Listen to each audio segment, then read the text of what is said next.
Oi, gente! Voltei e a gente tem aí mais um monte de livros pra gente comentar. Deixa eu ver se meu cérebro funciona, tá? De lembrar de todo mundo, de tanta gente assim. Mas bora lá, nem, ó, agora é pancadão, tá? Pancadão pra esse nosso último momento. A gente comentou, a gente parou na nossa última aula falando sobre o Augusto dos Anjos, né? E o Augusto dos Anjos, temporalmente pré-modernista, tá? O que nós temos? A maior parte dos autores, gente, olha isso, a gente falou de 3 autores até agora, levando em consideração que esse terceiro já está com um pezinho querendo entrar no modernismo. As outras 7 obras, todas elas fazem parte do modernismo. Olha que louco, como o modernismo tem aí toda essa força, todo esse contexto pra gente. Então vamos lá. Dentro do modernismo, nós temos na primeira geração o Mário de Andrade com a coletânea de contos, Contos Novos, tá bom? Então, hashtag fica uma dica inicial aqui para vocês. Para nesse momento, dar uma pausa aí e dar uma pesquisada no Google, certo? As obras do Carlos Drummond de Andrade, do Mário de Andrade e do Oswald de Andrade. Prof, por quê? Porque a UEM adora trocar os livros que eles escreveram. Aí você vai falar assim, é sério? É sério, é sério. Até porque dentro dos 3 grandes Andrades que a gente tem no modernismo, 2 deles caem no vestibular. Então, esse boom, esse conhecimento sobre os Andrades e sobre as obras que eles publicaram é de extrema importância para vocês, tá? Outra coisa que você vai fazer, e não vai fazer, mas que você vai aí grudar no seu coração.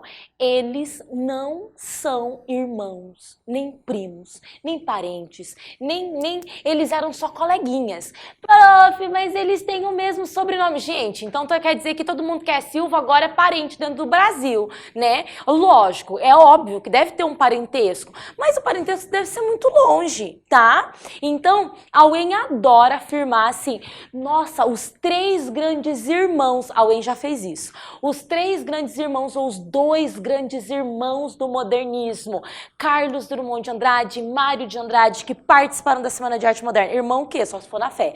Porque, assim, de outra coisa eles não são. Biologicamente, não, tá, gente? Então, não tem esse negócio de que eles são irmãos, não tem aquele negócio de que eles são primos. Na verdade, no fundo, eu acho que eu já contei isso pra vocês em algum momento. Mas o Carlos Drummond de Andrade, ele era apaixonado pelo Oswald de Andrade.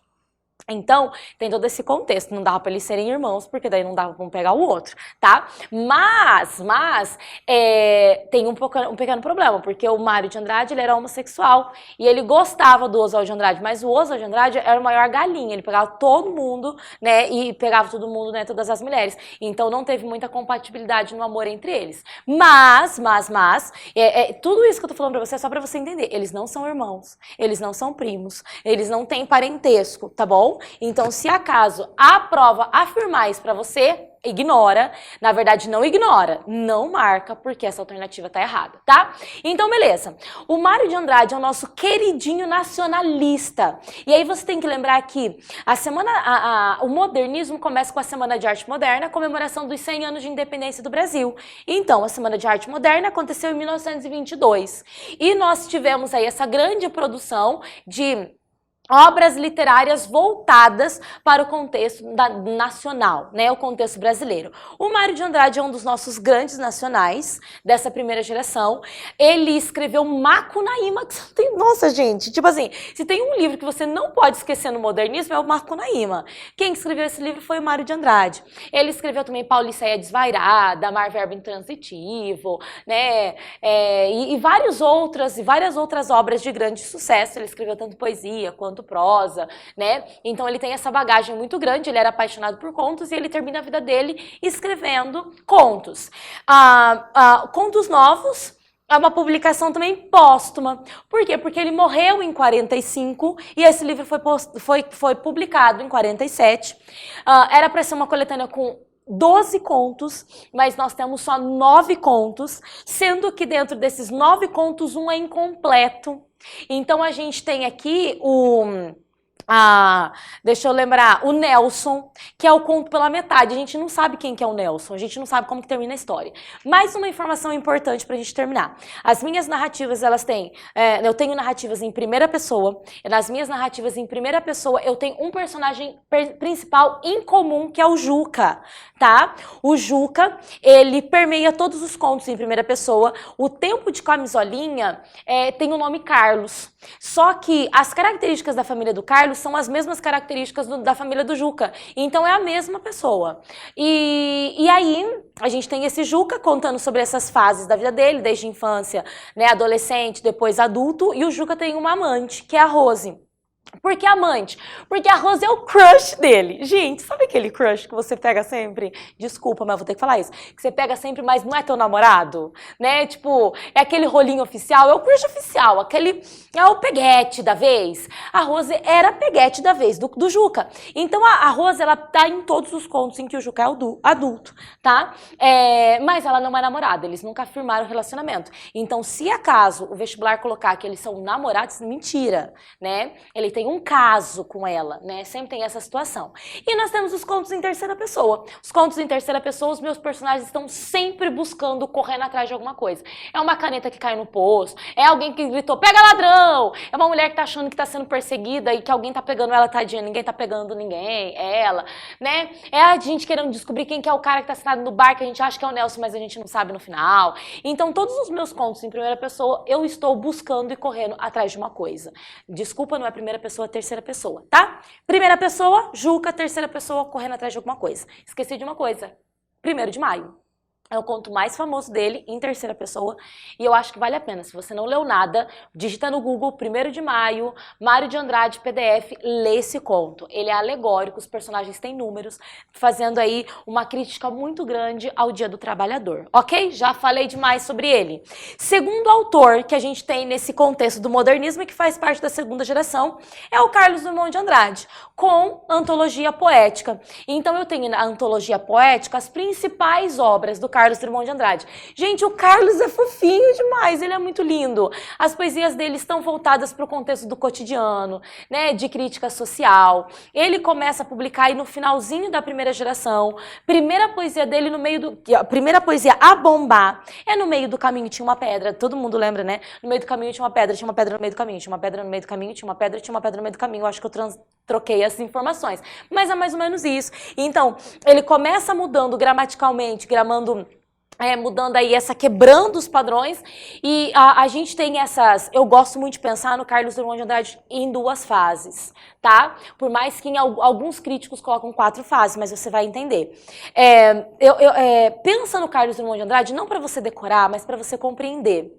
Quando a gente é jovem, quando a gente é adolescente, jovem, tá aí com nossos 15 anos, parece que você tem uma vida inteira pela frente. Você brinca de tudo, você acha que tudo é legal, você sente tudo leve, né? Você tem uma esperança grande com relação ao futuro, você projeta coisas legais para o futuro, você brinca, você zoa, você não tem uma preocupação muito pesada. Primeira fase do Carlos Drummond de Andrade. Ele jovem, ele adolescente, ele brincando, ele quebrando padrões, ele fazendo tudo que tem vontade. Só que aí o tempo vai passando, ele vai percebendo que as coisas não são tão engraçadas assim, né? E ele não vai sentindo mais tanta esperança assim. O mundo vai perdendo um pouco de cor. E aí a gente chega nessa segunda fase dele, que tende, né? Você tem um Carlos que começa brincalhão e ele vai entrando por uma crítica social na fase adulta dele. Depois você entra numa profundidade de crítica muito grande, até você chegar num ceticismo, numa falta de esperança, num mundo permeado de problemas, de dores, de mortes, de guerras, né? Num mundo em que muitas vezes você não pode escolher nem morrer, como a poesia José, né? E quando ele vira, ele fala assim, José, mas você não pode morrer. Nem isso você pode escolher. Você é duro, José. E daí você fala, e aí, José, o que você tem que fazer? Caminhar. A única coisa que sobra pra gente é continuar, é continuar, é continuar. Então você você termina numa fase do Carlos extremamente profundo, extremamente fazendo questionamentos existenciais, extremamente cético com relação ao mundo. E você vai permeando isso. Esses momentos de extremamente brincalhão, vai se tornando mais centrado, depois ele se torna alguém centrado e crítico e profundo, e daqui a pouco ele perde sua esperança e ele chega num momento aí de ceticismo social. Fantástico. Que você pode chamar de 4 momentos, você pode dividir em 2 momentos, mas esse é o Carlos Drummond de Andrade. Poesia do Carlos, corre pro braço, porque é uma delícia analisar e interpretar, ok? A gente tem agora, que entrou novinha aí no pedaço e que faz um monte de gente arrancar os cabelos, Clarice Lispector. Gente, Clarice Lispector, pra mim, ela é fantástica. Ela é linda, maravilhosa. Mas você não pode esquecer que a Clarice trabalha com crise existencial. Clarice é extremamente introspectiva. A Clarice é monólogo interior. A Clarice é sondagem psicológica. A Clarice tem um momento epifania nas suas histórias. A Clarice é muito feminista, por mais que a Legião Estrangeira, eu não tenho, a temática central das minhas histórias não é a questão da mulher em si, como a gente tem em Laços de Família, tá? A gente tá falando aqui do ser humano estrangeiro, e o estrangeiro vem a ser aquele que é marginalizado, aquele que é excluído. Então, essa legião de personagens excluídos e marginalizados que ela traz em 13 contos, tá? A Clarice caiu no vestibular no meio do ano, né, no vestibular de inverno. O que isso significa? Ó, gente, você sabe que eu tô aqui falando pra você de coração aberto. Não vai pegar isso como, a professora falou que não vai cair Clarice Lispector, nem vou estudar. Larga a mão de ser bobo, que não é assim que funciona. Mas a probabilidade da Clarice cair de novo é minúscula, tá bom? Mesmo assim, você tem que estar preparado para Clarice Lispector. Ok, entendido. Clarice Lispector tem 13 contos. O que a Wen gosta de fazer? Ou ela vai pegar um conto específico e vai se debruçar sobre esse conto, ou ela vai pegar, como aconteceu no meio do ano, falar assim, sobre a coletânea de contos A Legião Estrangeira de Clarice Lispector, responda, marque a alternativa correta. Enunciado super comum e básico da Wen. E aí, em cada uma das nossas alternativas da somatória, ela coloca um conto diferente, que foi o que aconteceu no último vestibular. Então, ai, prof, o que você pode ajudar pra gente? Eu posso te ajudar falando que todas essas características da Clarice ser, né, de contar histórias introspectivas, monólogo interior, desse cérebro, desse tempo se perdendo. Por quê? Gente, se é monólogo interior, pensa aqui comigo. O seu cérebro, ele funciona numa linha reta? Não, se o seu cérebro funciona em linha reta, meu amor, me dá esse cérebro, porque assim, o meu não funciona, tá? Eu tô aqui dando aula pra você, lembrando que eu tenho um monte de coisa pra falar, olhando o cronômetro, né? Lembrando que depois eu tenho que ir pra academia, e depois, nossa, eu não mandei mensagem pro crush, e não sei, meu cérebro tá assim, e mesmo assim eu tô dando aula pra você. Quando a gente fala em monólogo interior, as narrativas, elas começam a trazer todas essas informações do cérebro. Então, a gente tem muito esse pensamento dentro da Clarice Lispector, tá? Então, monólogo interior, literatura introspectiva, né? A crise existencial, sempre voltando pro dentro. E eu não posso esquecer de falar de novo disso sobre o momento epifania. Principalmente aqui, o que é o momento epifania na Clarice? É o momento em que quando as personagens elas estão vivendo uma vida super normal. E daí vai chegar um momento que alguém vai falar assim, cara, para de fazer isso, olha, isso não é... Sabe quando você tentando resolver aquele exercício e você não consegue, daqui a pouco você fala assim, entendi! Parece que acende aquela luzinha. Essa luzinha é o momento epifania. É você buscando por uma resposta e a resposta vem. Você caminhando de um jeito, daqui a pouco você entende que não era assim. E esse é o momento epifania. Nessa coletânea, as personagens que passam por esse momento epifania, elas mudam de vida, tá? Elas passam por uma outra situação. A Legião Estrangeira, que é o título do nosso conto, vem contando, deixa se eu não errar, gente, se eu contar a história errada, depois eles me batem, mas a história de uma menina, que era uma mulher, que ela tinha uma vizinha que era super pequenininha, né, tipo pequena, ela era adolescente, mas chata pra caramba, menina, né? Vivia intrometendo na vida dela e tudo mais. E aí chegou um dia que ela recebe um pintinho em casa. E essa vizinha que era pique, a menina devia ter uns 9, 10 anos, sabe aquela coisa irritantezinha às vezes? E a menina era irritante porque ela queria dar opinião na vida da vizinha, que era casada, que tinha filhos. E ela falava, você não trata seus filhos bem, você não sabe cuidar da casa bem, você não sabe isso. E aí a vizinha ganha um pintinho, ela recebe um pintinho, já aparece um pintinho na casa dela. E aí a menina ela se torna criança, porque é óbvio, ela é uma criança. E aí ela pega e ela vai atrás do pintinho. E ela pergunta, posso brincar com o pintinho? E daí a personagem, né, principal, a narradora, ela vira e ela fala assim, essa menina sempre fala as coisas pra mim, vou pegar essa menina. E ela pega a menina e fala assim, vá, se você acha que é bom você brincar com o pintinho, vai. Porque daí ela jogou a culpa na menina, o peso da culpa de você ter uma responsabilidade. Porque é fácil você dar pitaco na vida dos outros, o difícil é você lidar com a sua própria vida. E aí ela pega e a menina fica com aquele sentido, vou, não vou, e ela decide brincar com o pintinho. Ela brinca com o pintinho, ela brinca ali na sala, daqui a pouco ela fala assim, vou guardar o pintinho. Ela leva o pintinho pra cozinha, ela volta branca, sem graça, ela senta na frente da menina e fica assim, e a narradora falou, o que aconteceu? E ela, o que foi, Ofélia? E ele, eu preciso ir embora. E a menina ficava o dia inteiro enchendo o saco na casa da vizinha. E daí ela pega e ela fala, tem que ir embora, eu tenho que ir embora. Ela vaza. Na hora que ela vaza, ela fala, gente, a Ofélia saiu tão estranha aqui. Daqui a pouco ela vai pra cozinha procurar o bendito do pintinho. O pintinho estava morto na cozinha. A menina matou o pintinho. E aí você olha e fala assim, o peso da responsabilidade. E ela só dá um grito, Ofélia, a menina nunca mais apareceu na casa dela, ela nunca mais ouviu falar desses vizinhos que eram estrangeiros, que eram pessoas extremamente estranhas ali na redondeza, dessa menina que adorava intrometer na vida dela, mas no primeiro momento que ela pôde fazer algo de própria responsabilidade, ela foi lá e ela fez errado. A Legião Estrangeira, Clarice Lispector, dando tapa na nossa cara. Então tá, gente, Clarice Lispector é fantástica, é linda, só um conto aqui pra vocês entenderem, tem vários outros, eu adoro A Viagem a Pitorópolis, choro horrores e eu vou parar de falar da Clarice porque eu amo ela, eu a amo. Então, continuando, nossa próxima história. A gente tem aqui nosso próximo livro, que é o Eles Não Usam Black Tie, do Gianfrancesco Guarnieri. Ele é super legal, participou aí da Rede Globo, gravou um monte de novela e um monte de coisa, tá? E ele escreveu, essa é a primeira peça teatral dele. E é a primeira peça teatral, gente, olha o que eu tô falando, a primeira peça teatral, tá?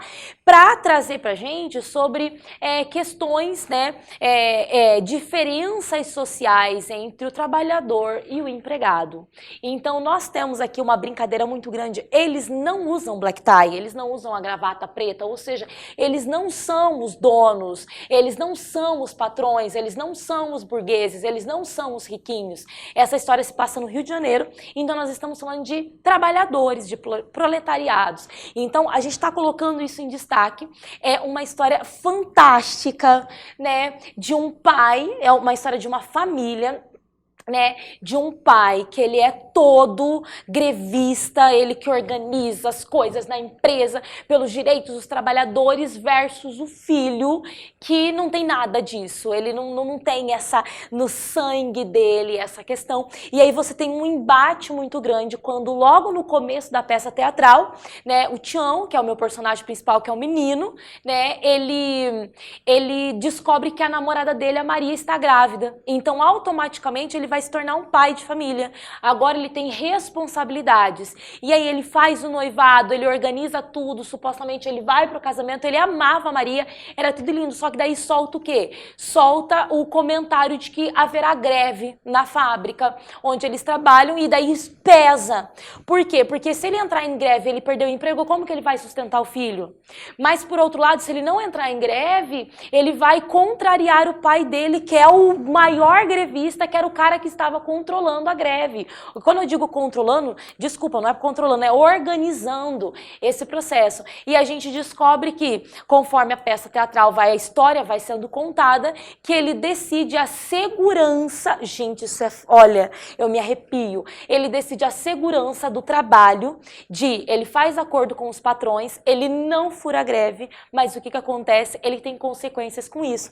Ele mora na favela do Rio de Janeiro, e aí a gente tem aí esse olhar romantizado da favela, porque é comunidade, todo mundo ali vive junto, todo mundo é amigo, é todo mundo abraçando a causa, e ao furar a greve, automaticamente ele briga com seu pai, ele é expulso de casa, e a namorada, e ele fala assim, se eu sou expulso de casa, eu vou ter que ir morar então no Rio de Janeiro, sair da favela. E aí ele vai falar isso pra namorada, a namorada fala que ela não vai sair da favela, e automaticamente dá para entender que eles se separam e ela vai criar o filho dela sozinha na favela porque ela não quer viver essa vida diferente que o marido ou o namorado dela escolheu.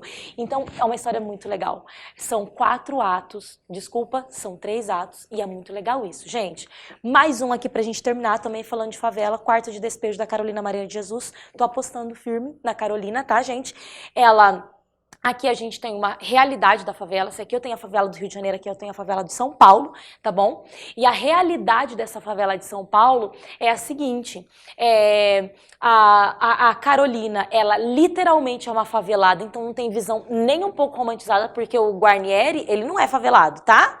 Ele é uma pessoa que mora no Rio de Janeiro e fala sobre a favela. Aqui a gente tem uma mulher semi-analfabeta, porque a Carolina, ela só estudou até a segunda série do fundamental, ela aprende a ler, ela lê por meio dos livros e dos jornais, dos textos que ela pega no lixão, ela é catadora de lixo e quarto, né, o diário de uma favelada, porque ela escreve os diários contando sobre a realidade da favela. Isso é verdade, isso é real, essas histórias que ela coloca, a necessidade de ela acordar todos os dias em busca de comida, a fome é quase como se fosse o personagem principal, ela sai de casa para pegar papelão porque ela precisa comer e ela não tem comida dentro de casa. E aí não existe essa visão romantizada, porque eles brigam muito na favela.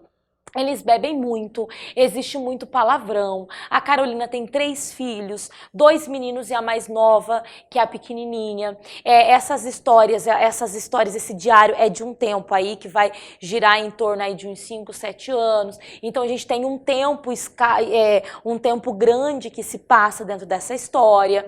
Então tudo isso vai levando em consideração eu falar sobre a favela e eu ser da favela e contar sobre a favela. Aqui é muita briga, é xingamento, é bebida, é prostituição. É muito que aparece realmente na favela de São Paulo versus uma favela do Rio de Janeiro. Posso falar uma coisa? Hashtag minha dica. Eu acho que vai cair Carolina Maria de Jesus na prova agora no final do ano. Feeling, tá? Ai, prof, se não cair, tudo bem, você estudou pro próximo ano, mas eu acho que vai cair. Quero te chamar para falar de mais 2 obras pra gente terminar. É isso mesmo. Milton Ratum, Dois Irmãos.